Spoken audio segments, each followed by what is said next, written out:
Most people think of Grow a Garden as just a game, but it's also a laboratory for some of the most powerful ideas in education. As an education professor, I've been playing Grow a Garden because it's a classroom in disguise. In this video, I'll dig into 5 big educational ideas. Each one offers a different lens on how a game can reveal the deeper ways people learn.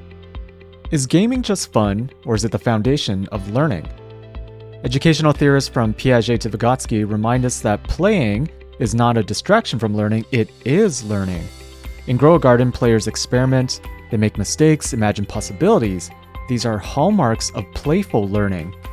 Play encourages risk-taking without fear of failure, exploration without rigid rules, and collaboration when ideas are shared. When players try out different seeds or rearrange their plots just to see what happens, they're doing what scholars call learning through play. This connects with Vygotsky's idea of the zone of proximal development. Play stretches what we can do alone into what we can achieve with support. So play fosters creativity, resilience, and problem solving. Next time someone says gaming is a waste of time, remember, play has always been one of humanity's best classrooms, cultivating curiosity and the freedom to learn by trying.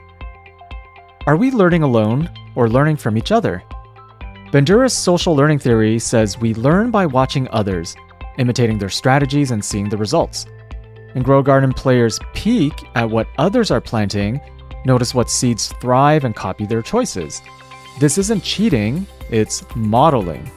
The act of observing, trying it yourself, and adjusting builds knowledge socially. The garden becomes a social stage. Players may swap tips in chat, compare profits, or share screenshots. These interactions reinforce learning because feedback comes not just from the system, but from peers. Observing others succeed can increase your own self-efficacy. If they can do it, maybe I can do it too. This mirrors classroom dynamics where students learn as much from each other as from the teacher. Games like this shows that even when we think we're solo playing, we're actually participating in a community of practice where learning flows between people. What if knowledge isn't delivered, but built? Constructivist theory, rooted in Piaget, says learning actively builds knowledge by connecting new experiences to what they already know. In Grow a Garden, no one tells you which crop is best. You experiment, connect outcomes with prior experiences, and form personal strategies. That's constructivism. The garden is a sandbox where meaning is constructed, not handed down. Each decision, buying a rare seed, risking time on a long grow, or reinvesting quickly adds a layer of understanding. Learners test their own hypotheses. If I plant faster crops, do I get more overall profit? Mistakes aren't failures, they're data points. This mirrors how constructivism values active involvement and reflection. So over time, a personal web of understanding develops, unique to each player. The message is clear: knowledge isn't something you receive, it's something you grow, one choice at a time. Does context matter for learning? Situated learning theory from Lavin Wenger argues that knowledge is tied to the context and community where it's learned.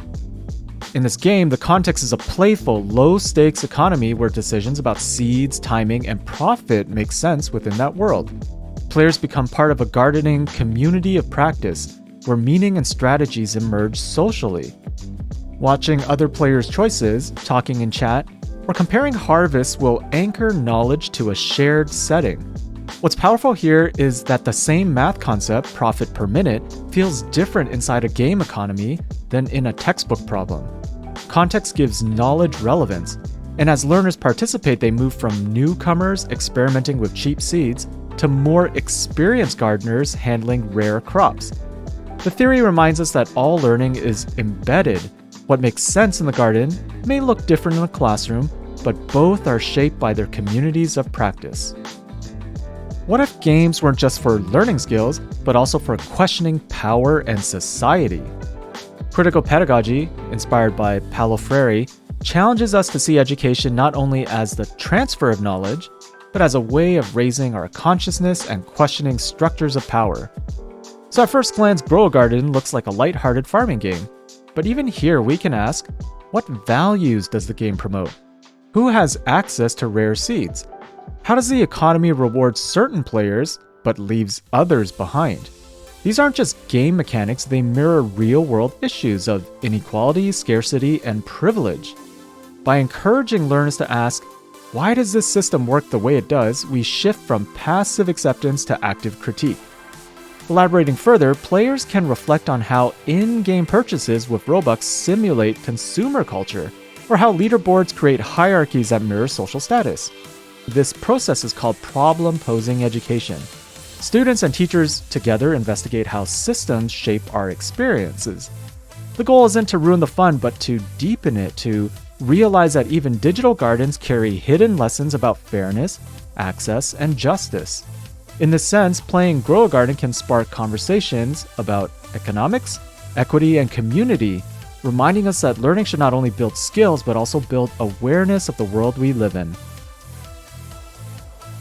If you enjoyed this exploration, hit the like button, subscribe for more lessons hidden in games, and check out my next video for another way Roblox can teach us more than we expect.